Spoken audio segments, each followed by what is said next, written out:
Thank you for that introduction, Mrs. Vani Vasudev. And let me begin this lecture with a prayer. Om.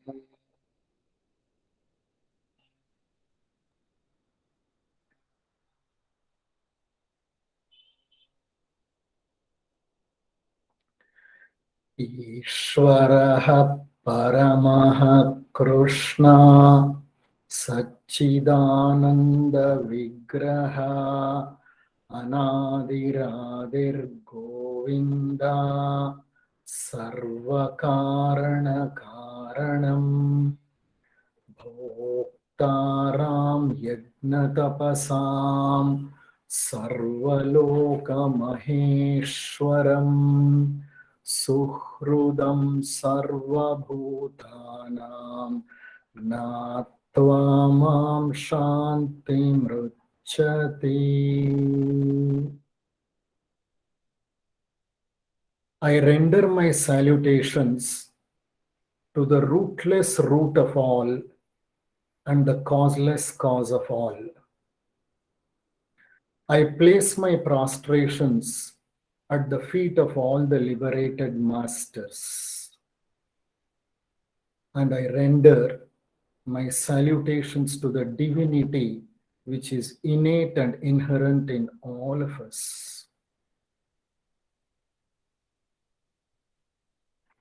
Thank you so much, Mr. Vasudev and Mrs. Vani Vasudev, for providing me an opportunity to use this platform and share few thoughts with the audience.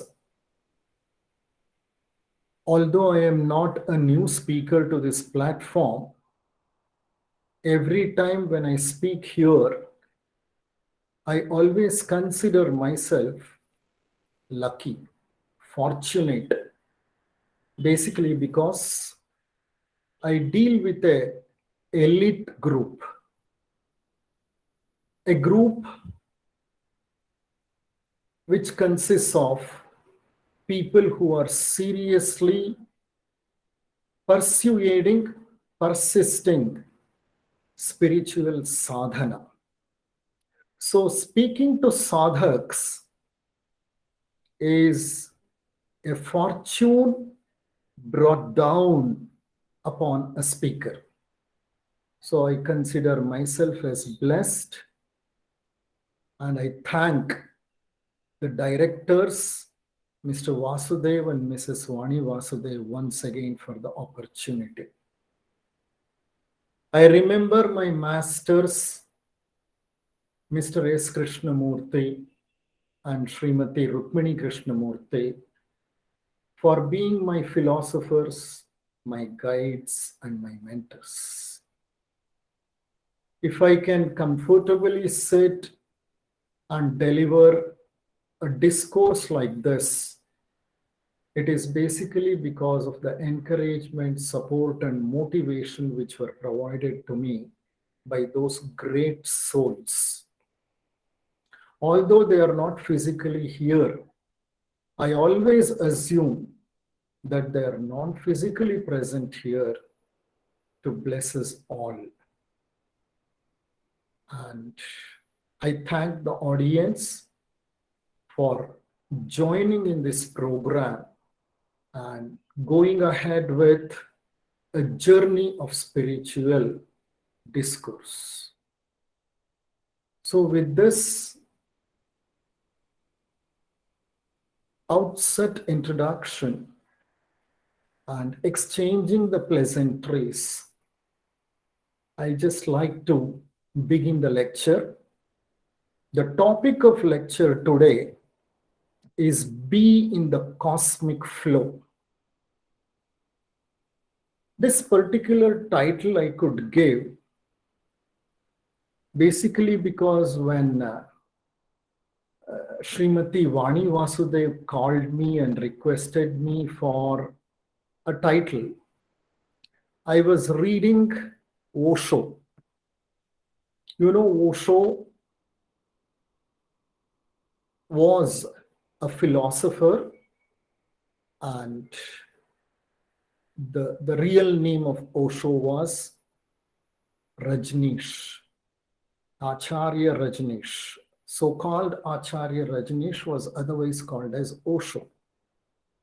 The books of Osho have a lot of philosophical depth. There's a wonderful book written by him, and the name of the book is A Cup of Tea. A wonderful book, very poetic, very philosophical, very spiritual, and very transformative. As I was reading that book, I was going through a particular section which was speaking about cosmic flow. And as I read that particular section, I could appreciate the parallel between the description of cosmic flow given by Osho with the philosophy of Lao Tzu, that is called as Taoism. And then I placed my hand on a wonderful book called Change Your Thoughts to Change Your Life by Van Dyer. Van Dyer recently passed away and said to be a very evolved person, very evolved soul. His book, Change Your Thoughts to Change Your Life, was also another book which I had read earlier, and I had taken that book for regular discourse in the Theosophical Society of Bangalore branch, and almost for 1.5 years, every Monday, I used to deliberate on the topics of that particular book with my audience there. As I could draw the parallel, I was taken to probably the next level of understanding life and understanding living. And something prompted me to pick up a topic related to cosmic flow. And I called Srimati Vani Vasudev after 2-3 days and said the title should be in the Cosmic Flow. It always happens like this. When Vani Vasudev madam calls me, I would be going through some particular book, I would be going through some particular content, and then the content flashes in front of me and prompts me and motivates me and also nudges me to pick up that for a lecture in this platform. So never I tried to construe the title. The title came out of contemplation. I should admit it. So if you look at the topic, being the cosmic flow, it looks a very interesting and intriguing topic. Before entering into this topic, let's just try to understand what is cosmos. And then let us try to understand what do we mean by being in the cosmic flow. The word cosmos etymologically is derived from a Greek word called kosmos. Cosmos means a natural order, otherwise called orderly arrangement. But the literal meaning of cosmos is nothing but universe. This Akhilanda Koti Brahmand is called as the cosmos. And the word cosmos derives its root from a Greek word called cosmos, Kosmos, and what it means is something which is in an orderly arrangement, something which is following a systematic arrangement. It is nothing but the natural order of the universe. When we observe the universe, at least the world, the part of the world in which we are living, we realize that there is so much which is going on in a disorderly manner. There is so much of injustice. There is so much of misery. There is so much of grief. There is so much of betrayal. There is so much of pain. And there is so much and so much negatives related to this world. Although superficially to look, we feel that there are outright violations with respect to order. When you understand, you realize that there is an order deep beneath. There is an order deep beneath. Even the Kurukshetra battle, which was fought in the Kurukshetra battlefield, had lots of negatives. Lots and lots of negatives. So much of violence, so many lives were lost, and so much of pain and agony and misery it brought. But that was inevitable. And it happened according to a specific law. The law was to reinstate the dharma and eliminate the adharma. So, the law which is working beneath, or the law which is the undercurrent, definitely signifies an order. Definitely signifies an order. In this universe, there is an order deep below, which many times we may not be able to understand, basically because human consciousness has evolved very limitedly, or there is a limited evolution of human consciousness which cannot perceive the basic laws which govern how this universe is managing itself. This particular order which is hidden in the universe is nothing but the cosmos. The flow of things in this world occurs very orderly. That's called as cosmic flow. You know very well, nothing in this world is static. Nothing in this world is stagnating. The whole universe is in a flux. It keeps eternally changing. And this change refers to flow. And how does it flow? How does the universe flow? What I mean to say, how does things happen over a period of time in the universe? It happens according to a systematic principle or laws.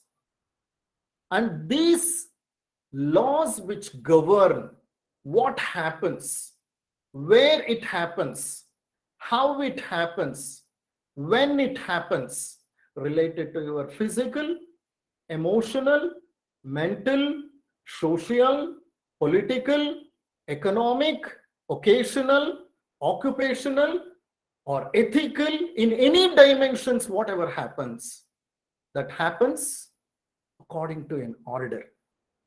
And that orderly movement which is there, orderly motion which is there, behind anything and everything that's happening in the world is called as the cosmic flow. It is the underlying order in the universe. And it signifies there is an underlying principle. That underlying principle is called as Tao.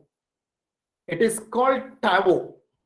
Lao Tzu was a very great philosopher.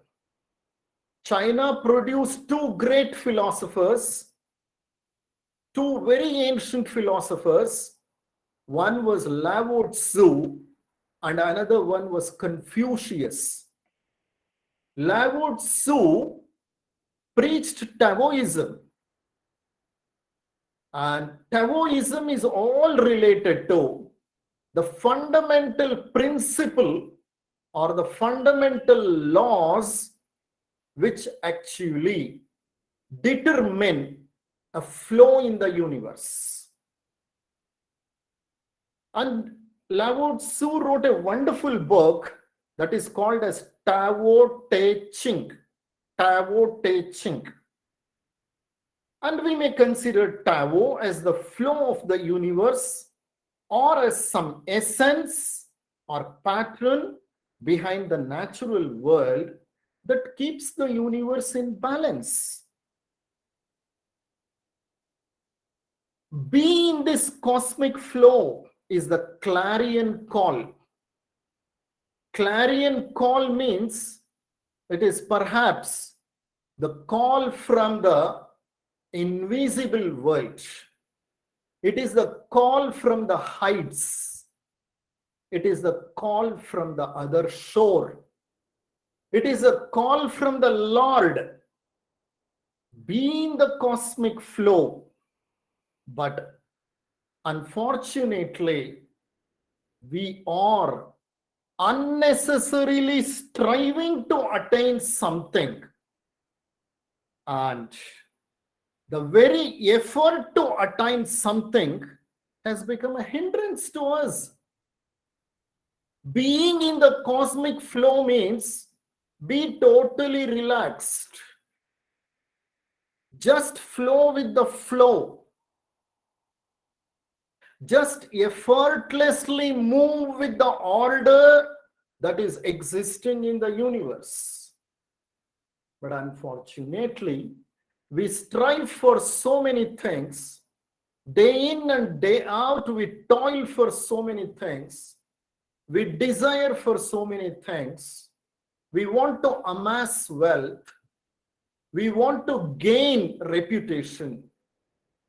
And we want to acquire this, acquire that. In the process, when we continue striving throughout our life, the very effort that we are placing becomes a hindrance to be in the cosmic flow. To be in the cosmic flow. Be like a leaf. A leaf, a dry leaf, which has fallen into the river.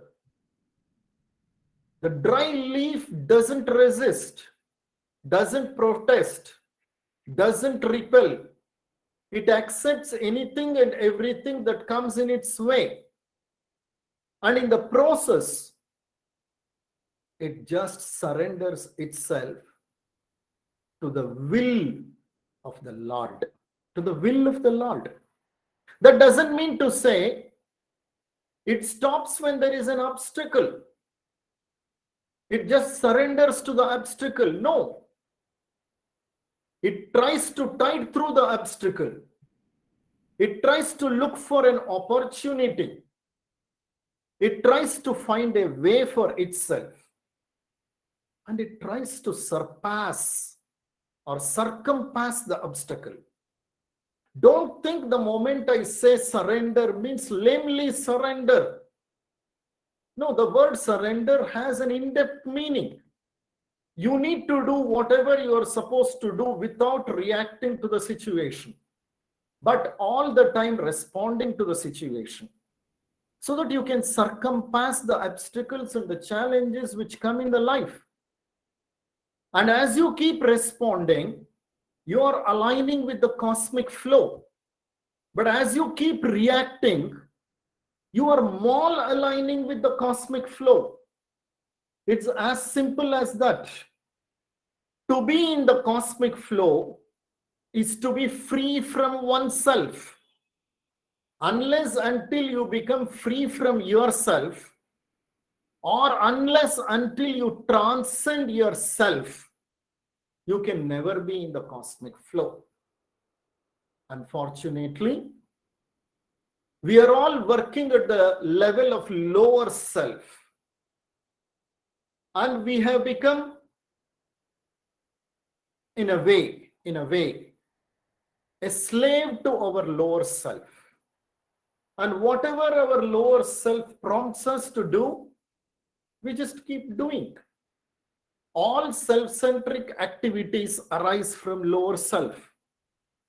And such a lower self is responsible for us to be more aligned with the cosmic flow. So, to be with the cosmic flow means to be out of your ego. Out of ego. But unfortunately, ego dictates and determines every move of ours. Every move of ours. Knowingly, unknowingly, we are controlled greatly by the ego. The ego is the seriousness. We are so serious about our lives. One need not be so serious in life. Life is something where one need to be playful. One need to be relaxed. One need to take things as they come up.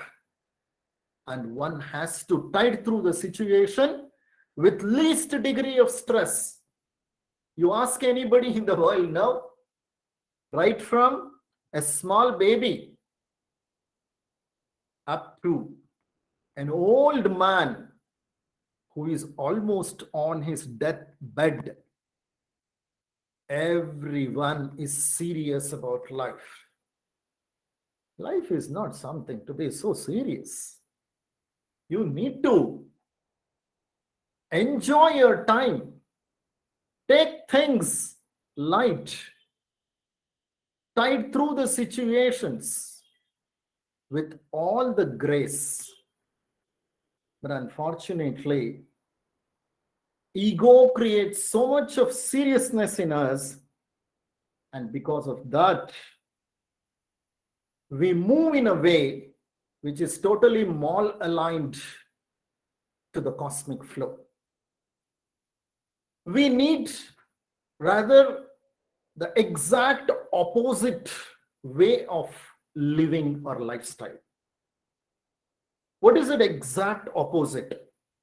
That is being egoless, or at least reducing the ego to the extent it is possible. Watching wherever the ego surfaces and trying to curb and control the ego. Unfortunately, we are blindfolded and we are haunted by our ego. Every moment we are under the clutches of ego. When we live an egoless existence, we are with bliss and we are with ecstasy. Bliss and ecstasy are very lofty terms.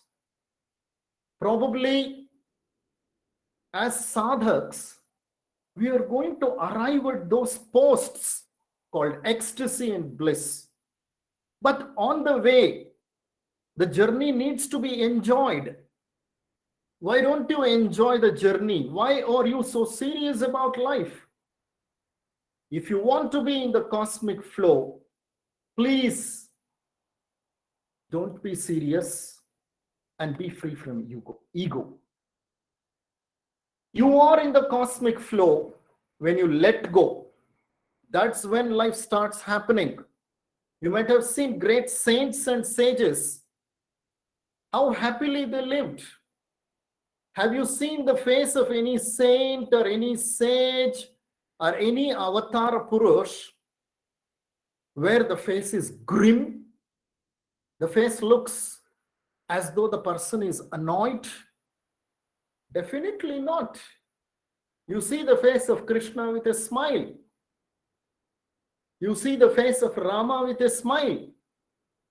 All gods, goddesses, saints, sages, sants, mahants have a smiling face. Although they were placed into critical situations by life, they were ever smiling. Why we are serious? Basically because we are driven by ego.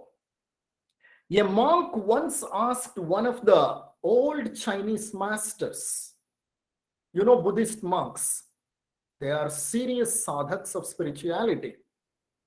One Buddhist monk met an ancient master and he asked a question.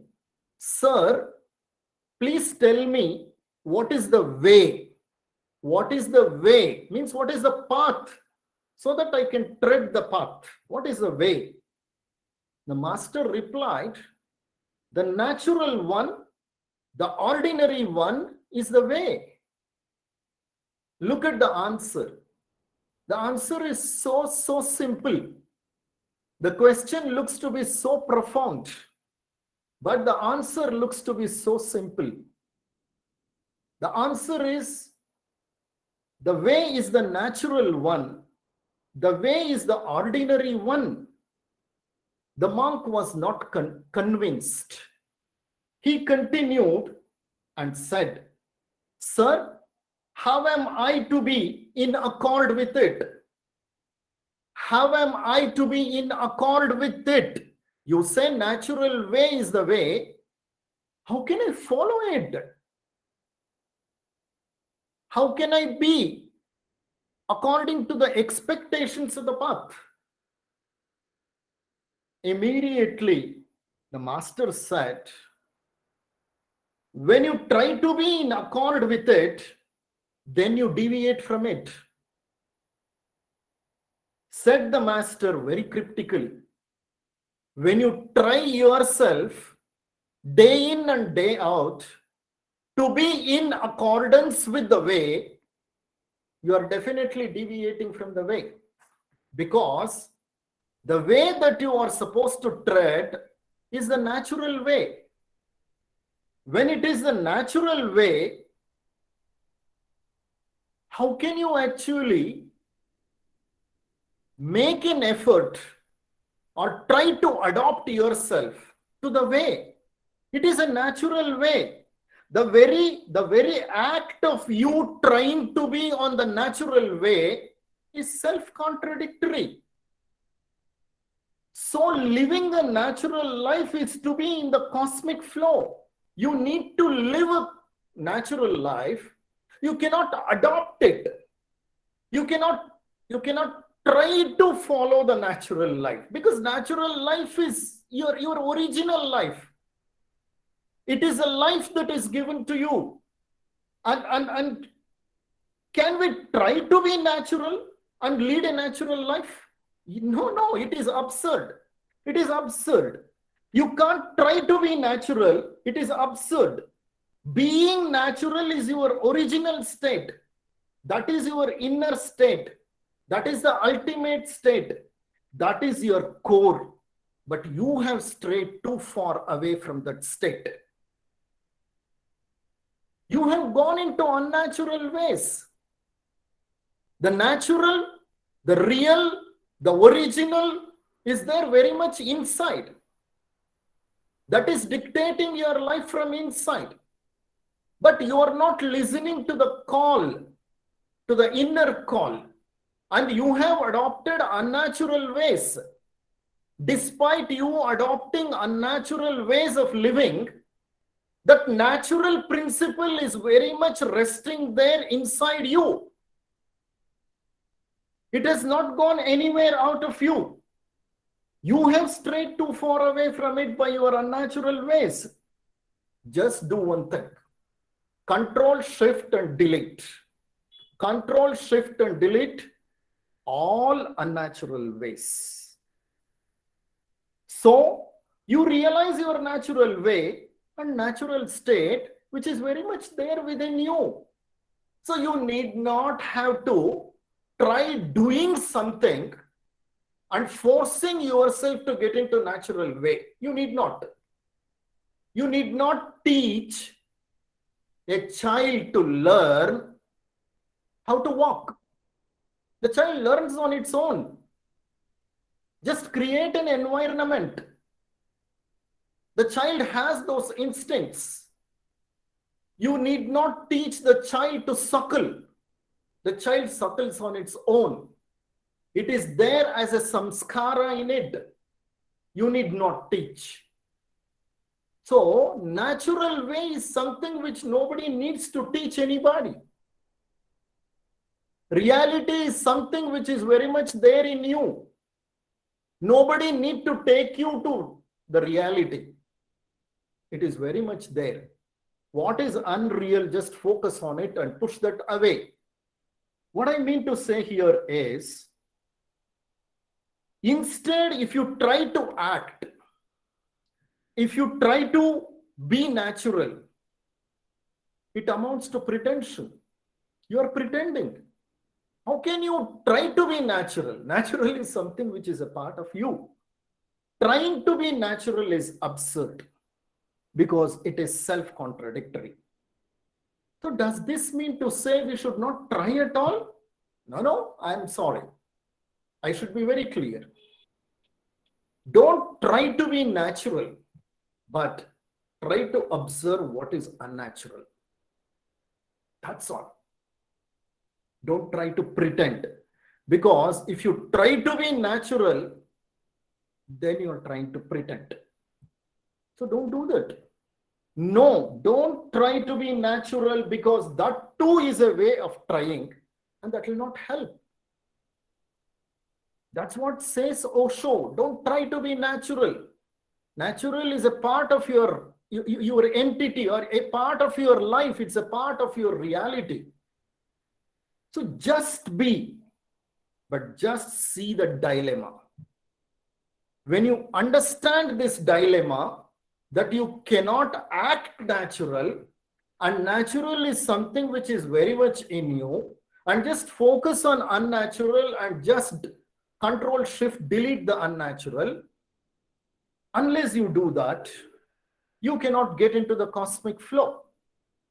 Your natural state is something which always existed, which always exists. It is there in you. It is your core. You have not lost it. You have never lost it. How can you say you have lost it? Because that is what is you. That natural principle, what is there in you, is you. How can you say you lost it? Your unnatural ways are merely covering it. You are not lost your natural way. How can you find something that you have not lost?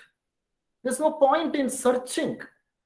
Many of us keep searching for our inner self, searching for peace of mind, searching for bliss, searching for ecstasy, searching for something which is unknown, searching for some higher principle. And as long as you search, the very act of searching will deviate you from the way.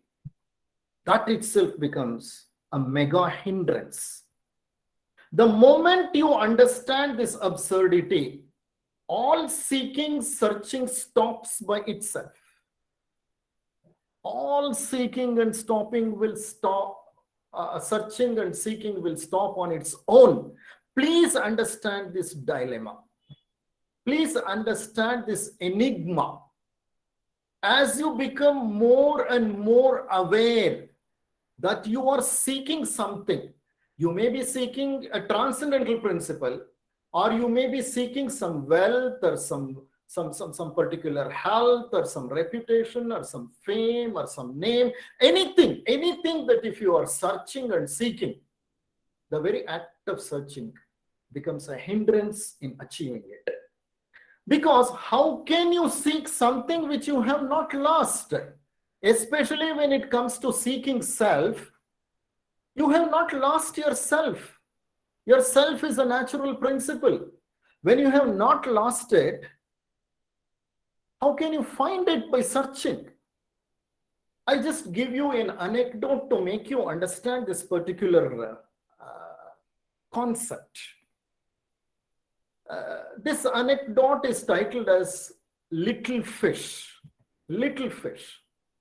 I read it long back in a wonderful book called The Prayer of the Frog by Anthony D. Mello, a Jesuit priest.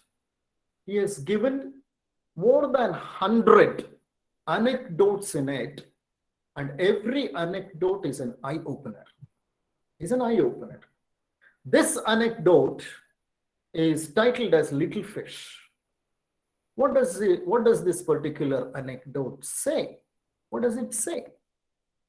Let me try to elaborate the anecdote. There was a small fish living in a vast ocean. And this small fish had a question in it. The question is, what is this ocean? Everybody say there is something called ocean. And what is this ocean? So what happened? It was haunted by the question, what is the ocean?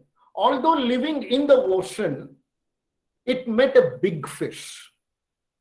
As it was swimming through, it met a big fish and said, "Excuse me, my dear brother, you are older than me, so can you tell me where to find this thing they all call the ocean?"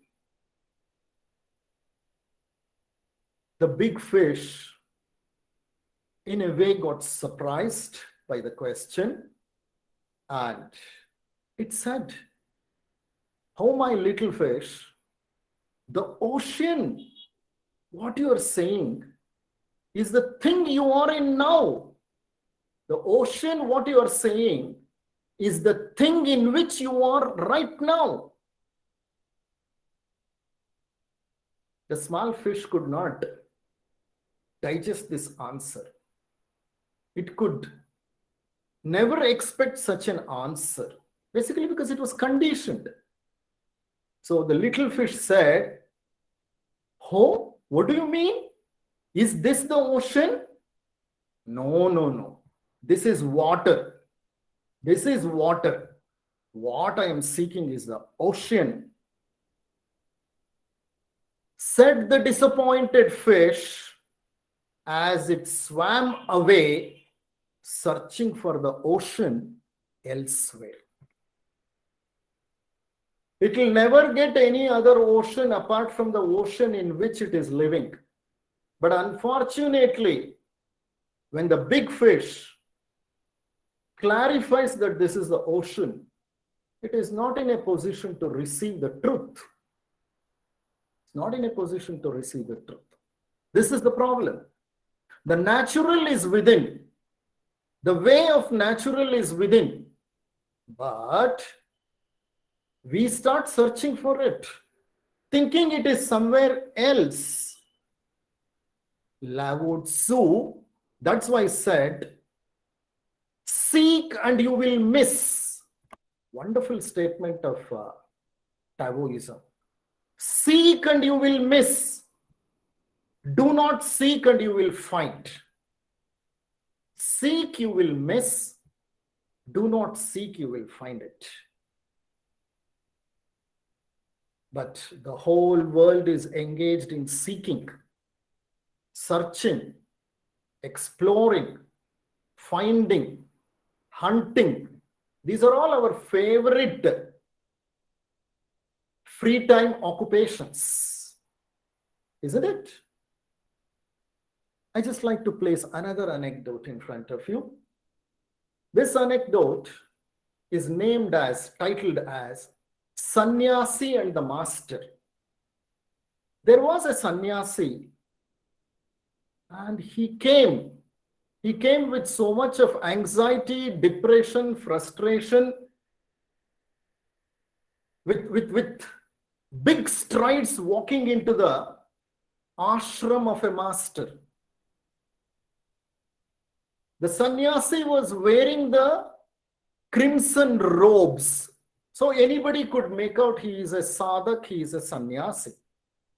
He stood in front of the master.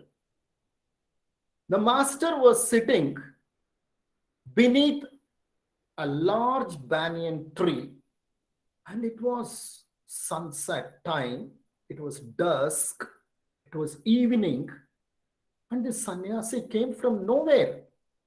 Hurriedly he came. He stood in front of the master, and he addressed the master and said, "For years I have been seeking God. I have sought him everywhere that he is said to be. On mountain peaks, I searched for him. In the vastness of the desert, I searched for him. In the silence of the cloister, I searched for him. And I searched for him in temples, in masjids, in churches. And I searched for him in the grasslands, in the thick forest, in the plain lands, in the seashore, on the river bank, and even in the dwellings of the poor." Then the master opened his eyes and asked a short, sweet question to him. "Yes, you searched for him everywhere. Have you found him? Have you found him?" The master asked. The sannyasi said, "No, I have not." "Master, have you found him?" He asked the question. The master, who opened the eyes to ask him, "Have you found?" immediately closed his eyes and said, "Nothing." What could the master say? The evening sun was sending shafts of golden light. Hundreds of sparrows were twittering on the banyan tree, and mosquitoes were flying around, making a buzzing sound. The cold evening breeze was just wading through. And away from a highway, the sound of the vehicles were faintly heard. And there was absolute silence everywhere around. And this sannyasi is asking him a question: "Have you found?" How can you find something which is not lost? The whole existence is the Lord. The Lord exists in the twittering of the sparrows. The Lord exists in the cold breeze which is wading through. The Lord exists in the setting sun. The Lord exists in the golden shafts of light peeping through the branches of the banyan tree. The Lord exists in the master. The Lord exists in the seeker. The Lord exists everywhere.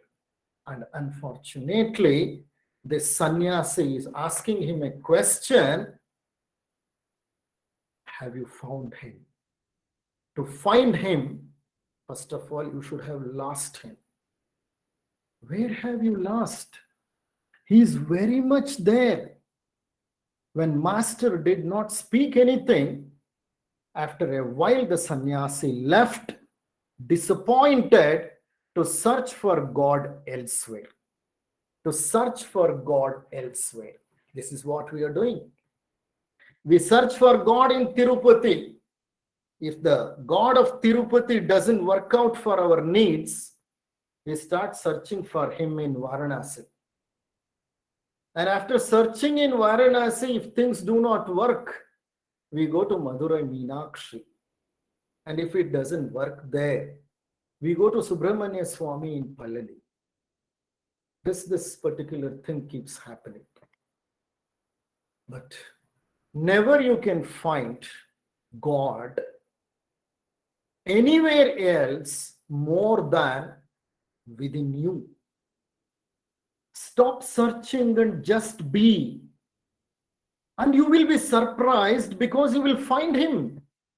You will find it. Stop searching and just be. You will find it. Because that is your natural principle. Stop searching, little fish. Because there isn't anything to look for. There isn't anything to look for. All you have to do is just look. This is a very beautiful statement of the book. Stop, little fish. What are you looking for? There isn't anything to look for. All you have to do is just look. We will not just look. We look for something. We have come with an agenda. Our agenda needs to be fulfilled. We are goal-oriented. We are objective-oriented. We are seeking something from what we are looking. That means to say, the self-centric behavior of ours is getting manifested. We are seeking something even in front of the Lord. I go to Varanasi and I seek something. I go to Kailasa Parvata and I seek something. As long as you are seeking, understand, you are the hindrance. You are the hindrance on the path. You are the obstacle on the path. It is already there. It is like a man who is searching for his glasses, which he has on his eyes, but forgotten. I have seen some people. These people are aged, at least they have a reason to think so. They're wearing spectacles and they're searching for spectacles and they have forgotten that they're wearing the spectacles. The same problem when it comes to searching for a natural path. How can you search for a natural path which is very much there within you? Please understand, most of the problems in this world have arisen because of seeking. Observe anybody and everybody on this earth, all are beggars. All are beggars. We are all begging for something. Animals don't live like that. No animal begs for anything. Animals live a natural life. Live a natural life. And when do you live a natural life? When you just be in the cosmic flow. That is, just allow yourself to experience the moment. Not being affected by the past, nor being influenced by the future. Life goes on flowing. It doesn't wait for anybody. It just doesn't wait. But mind thinks and therefore takes time. Life goes on and it just doesn't wait for anybody. Whereas mind thinks and therefore takes time. The very concept of time has arisen because of thinking. And thinking is a disease. To exist, no time is needed. To exist, no time is needed. To experience the existence, no time is needed. Rather, to experience the existence, you need to go beyond time or you should get into timelessness. But to think, time is necessary. Really To be very clear, there is no concept called time in existence. In existence, there is no concept called time. It appears only because of the mind and the thinking process of the mind. Existence merely exists not in time, but existence exists in eternity. It exists in the eternal now, but that eternal now is an alien experience for us. There is neither past nor future, but only the present. That's what we call eternal present. Why the past and future arises? Past arises because of our thoughts, our memory, what happened in our lives before. And why future arises? It's all our anxiety towards what happens in the future. What happens tomorrow? What happens next moment? What happens day after tomorrow? What happens after 1 year? That anxiety creates the future, and the memory creates the past. The memory and the anxiety both are born in the mind. If those things are not there, definitely the concept of time is broken. It is meaningless to call it present when future and past are completely negotiated. Negotiate the past, negotiate the future. Transcend the past, transcend the future, and live for the moment. That moment is not even called present, because when there is no past and future, the concept of present again becomes absurd. When you have not created a past, and when you are dying to everything that was happening earlier, when you die to every moment that you live, and when you are least shackled by the future, then what happens? The present doesn't exist. Present exists only because you create past and future. If you don't create that, the present completely disappears. You are in the eternal now. When you get into the eternal now, you are in the cosmic flow. When you are in the eternal now, you are in the cosmic flow. But what prevents you from being in the eternal now? It's only your past and it's only your future. Both are creations of your mind. That's why our Amruta Bindu Upanishad says, Mana eva manushyanam karanam bandhamokshayo bandhaya vishaya sango nirvishayam muktyai manaha.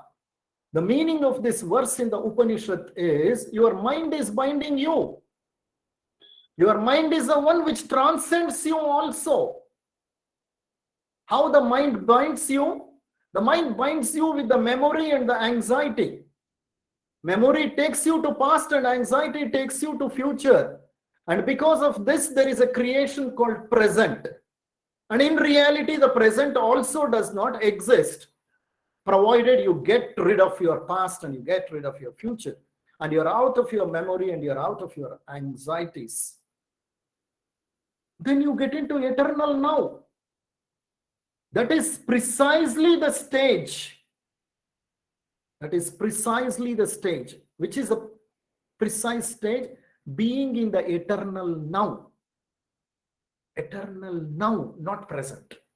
Because present loses meaning there. Being in the eternal now, all dualities disappear. And when you are in the eternal now, total silence reigns. Total silence. It is like the silence that the master was experiencing when the sannyasi came and asked a question, Master, have you found the Lord? The master was experiencing that eternal now, and he was in utter silence. And when you are in utter silence, you have transcended the mind. And that's when you get into the cosmic flow. That's what is your natural state. That is bliss. That is ecstasy. That is the ultimate peace. How to actually arrive at it? The moment you try to arrive at it, it becomes a barrier for you. Please understand. See, this is the catch. This is the paradox. This looks like a contradiction to you. This is the enigma. This is the conundrum. But then, again, this restless mind asks the question, sir, you are saying all this. How to follow this path? The moment you try to follow, you are creating a wall in front of you. Then what am I supposed to do? Don't do anything. Don't do anything. Bodhidharma was a disciple of Buddha. And for 9 years, Bodhidharma sat facing a blank wall. 9 years. He was sitting just in front of a wall, facing the wall. He did nothing. No technique, no approach, no skill, nothing. He simply sat for 9 years, imagine. That is Zen Buddhism. And then he was into self-realization. This is the most difficult thing.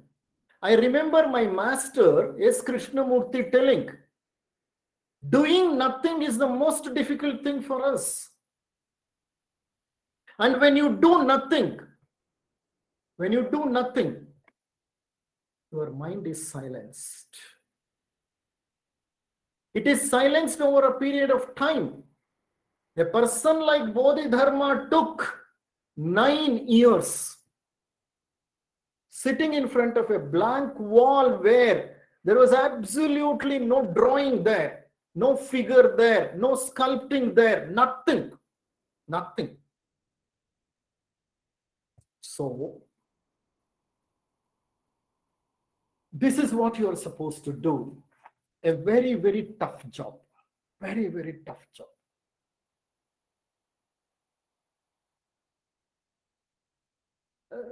The problem with us is we fall into several identifications, and that creates the ego. Do not fall into identifications and be a witness. Wonderful statement of Osho. Do not fall into identifications, be a witness. This witness state is the ultimate state in sadhana. We fall into identifications because we cling to everything. You might have heard of this word called clinging. In Buddhism, they say anatta. Anatta, that's a Pali word. You know what is the meaning of anatta? Anatta means detachment. But the exact opposite we practice. We are attached to so many things.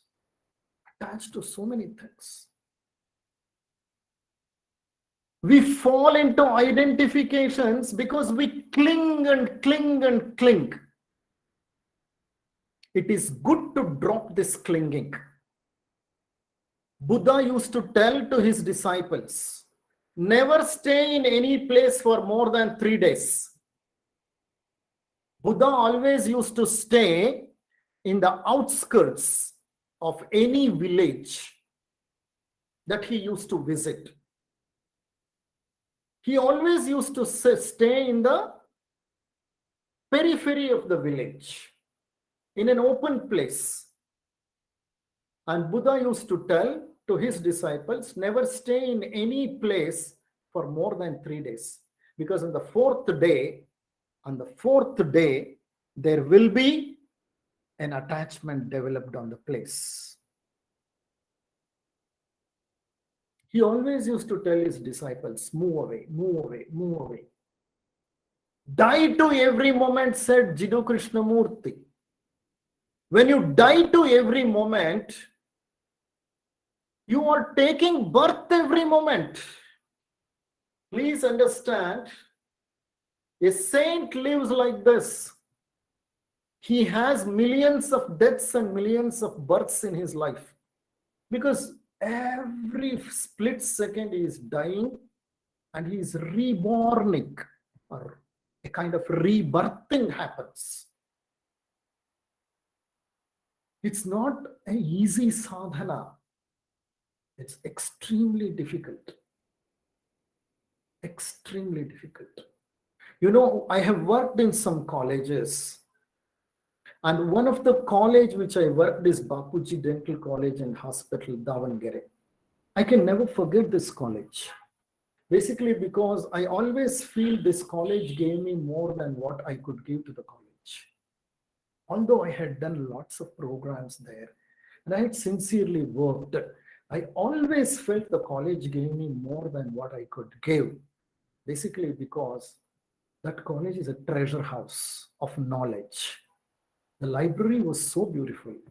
I had a wonderful department with me. I was the head of the department. I had a wonderful faculty, very good students, very nice students.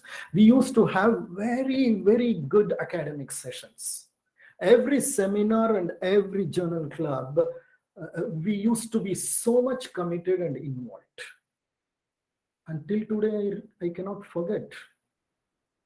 And I like to visit that place now and then. My memory takes me to the past. And I remember the college so much. That psychological memory, what I am carrying, is pulling me to the past. It pulls me to the past. The moment I am pulled to the past, there arises something related to future, because they're all connected to each other. And then comes the present and sits there.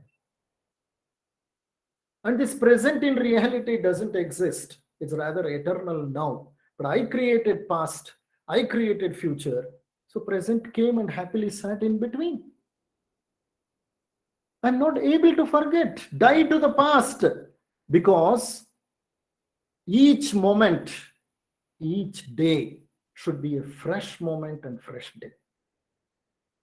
Be a witness. Being a witness means the same thing. Remain aware.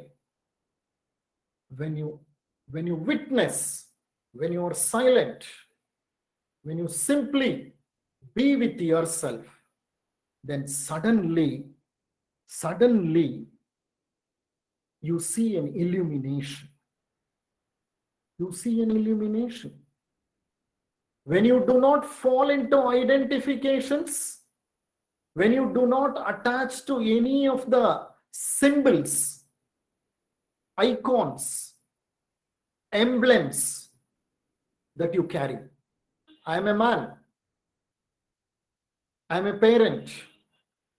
I am a brother. I am a doctor. I am a teacher.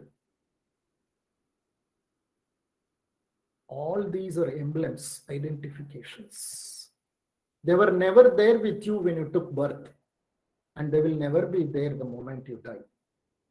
In between whatever identifications we have created, these identifications hinder us from entering into the state of witness. And you can't try to enter into the state of witness. It's another big headache. You can't try, you can't make an effort. The very effort, the try or the attempt itself can become a big obstacle for you. Just simply remain aware. And suddenly there is an illumination. There is no you, and there is only illumination. When you sit simply, like Bodhidharma, who sat for 9 years facing the wall. If you simply sit over a period of time, there is a sudden illumination and there is no you. The you will disappear or the I will disappear. There's only illumination. Then you are in unison. In fact, you are the cosmic flow. Then exists only illumination, and there is nothing else. And you are the illumination. And that illumination is the ultimate singularity. You have merged with the existence. You are totally one with the existence. The duality completely disappears. That's what is Advaitism. Monism. Monism. There is nothing apart from that existence. And that existence is the one with which the master was merged when the sannyasi ran to him. He was one with the existence. In fact, he was the existence. In fact, there is no separate illumination. You are the illumination. Remember always one thing. Who is inside the body while walking, sitting, eating, or doing anything? Remember one thing, or the one who is inside the body, walking, sitting, eating, or doing anything. Remember the one who is neither walking, neither eating, neither sitting, nor doing anything. So both are there in you. Just observe. Rather than the word remember, I just like to say observe. Observe the doer and observe the non-doer who is behind the doer. The problem is we are so much preoccupied with the doing and the doer, our consciousness rarely lifts to the non-doer. Because all doing is on the surface, and beyond all doing is the being. So be aware of the non-doer in the doer, of the non-mover in the moving. This is where the ultimate catch, ultimate problem. The doer and the non-doer existing together, and all the time we are preoccupied with the doer, and our consciousness doesn't get elevated to the non-doer. I'll just place one anecdote. There are two anecdotes which I like to place and finish off this lecture. Please go through these anecdotes because I found them really very, very penetrating. Very, very insightful. Very, very insightful. As I was telling, there is a doer and a non-doer. And we are preoccupied with the doer, and our consciousness doesn't get elevated to non-doer.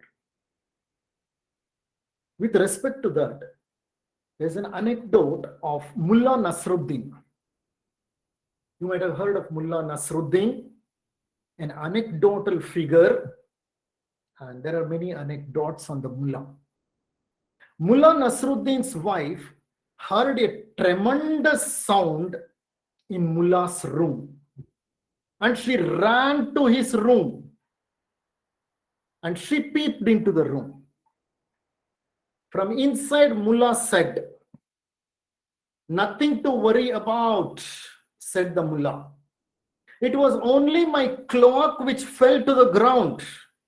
So he told his wife, Nothing to worry, my dear. The sound is produced because my cloak fell to the ground. The wife was surprised. How can a cloth fall and make such a loud noise? So she said, "What, my dear? How could it make a noise like that?" "What? And made a noise like that?" asked his wife. "Yes," said Mullah. "Yes, it made a loud sound because I was inside at the time," said the Mullah. "I was inside the cloak. It is not the cloak which fell, but I was inside the cloak." See, this is what happens. I am inside the cloak called the body, physical body. And I expect this physical body to fall so that I realize I am there inside. It's unfortunate. You can always experience yourself with the cloak on. Need not the cloak fall. If the cloak symbolically falls, enough. You can realize. What do I mean by symbolically fall? When you transcend the cloaks that you are wearing, the physical, the emotional, the mental, the intuitive or the buddhic, and the atmic, ಸಪ್ತ ಶರೀರಗಳು. ಈ ಸಪ್ತ ಶರೀರಗಳು ಕಳಚಿ ಬೀಳೋ ತನಕ self realisation ಸಾಕ್ಷಾತ್ಕಾರ ಆಗಲ್ಲ ಅಂತ ಹೇಳಿದ್ರೆ ಅದು ತಪ್ಪು. ಅವು ಇದ್ದಾಗಲೇನೆ ಅವುಗಳನ್ನ ಹಾದು ಅತೀತವಾಗಿ ಮೇಲೆ ಇರುವಂತಹ ಪ್ರಜ್ಞೆಯನ್ನ ಬೆಳೆಸ್ಕೋಬೇಕು. When the clock falls down, then probably we realize that the self is within. Unfortunate. We need not wait for our clock to fall down, because that happens only during death. We can die even before that, by dying to our past regularly and just be with the present. So one has to learn to be patiently relaxed. See, this is the only thing that you need to do in order to be in the cosmic flow.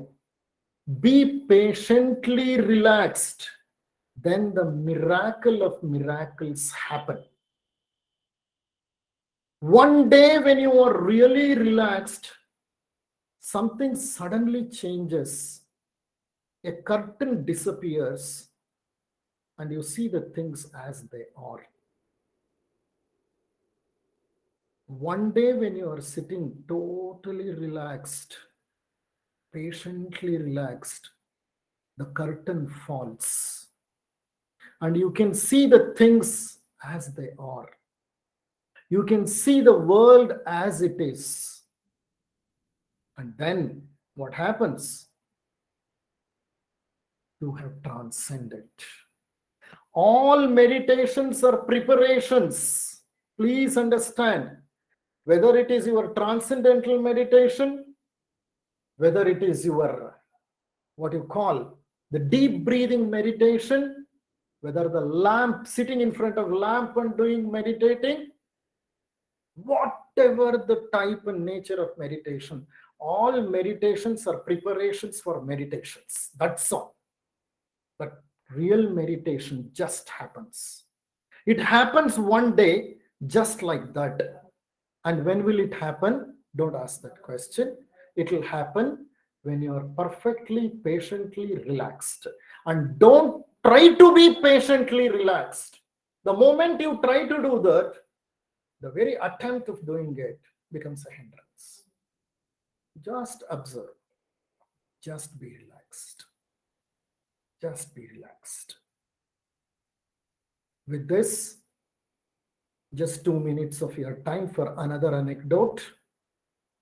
Once what happened is, A duck came and laid its egg along with the eggs of a hen. So what I mean to say is, a hen has laid multiple eggs. A duck took the opportunity, came and silently laid its egg there. The hen did not know. The hen did not know that a duck has laid the eggs, laid an egg. So what it did, the duck actually went away, and then the hen started giving the warmth to the eggs, including the egg of the duck. And on a day, the eggs started hatching and the duckling came out. The duckling which came out was along with the chickens. The poor hen could not identify that it is a duckling. The duckling followed the hen along with the chicks. One day it so happened, the hen went to the edge of a pool, water pool. The hen went to the edge of a water pool. Looking at the water, the duckling just walked into the water and started swimming. The hen was surprised. It started staring at the duckling and it was totally confused. It stayed anxiously clucking on the land. That is the natural way of the duckling. You cannot prevent duckling from swimming. The moment it sees the edge of the water, nobody needs to teach it. Neither it has its parent with it. Even though it was with the chicks, it just walked into the water and started swimming. So nobody need to teach us realization, basically because the reality is within. It is there as a samskara. One can create an environment favorable to it. Such a person or such a circumstance or such a thing is called guru. Guru. Guru is a presence. Please don't think Guru is a person. Guru is a presence. And in such a presence, what is natural inside you gets expressed. The duckling started saying, I have walked into the ocean and find in it my home. Am I to blame if you choose to stay on the shore? Who is to be blamed? A person who got self-realized. He got his way. He allowed his natural way to express, natural principle to express. And that's what is something natural which nobody can prevent. And even you cannot be prevented from self-realization because the self within you is the reality and it just happens. Only thing is that you should be patiently relaxed. With this, I complete my presentation and I thank all of you from the bottom of my heart for patient listening. And I thank the organizers once again. Thank you very much.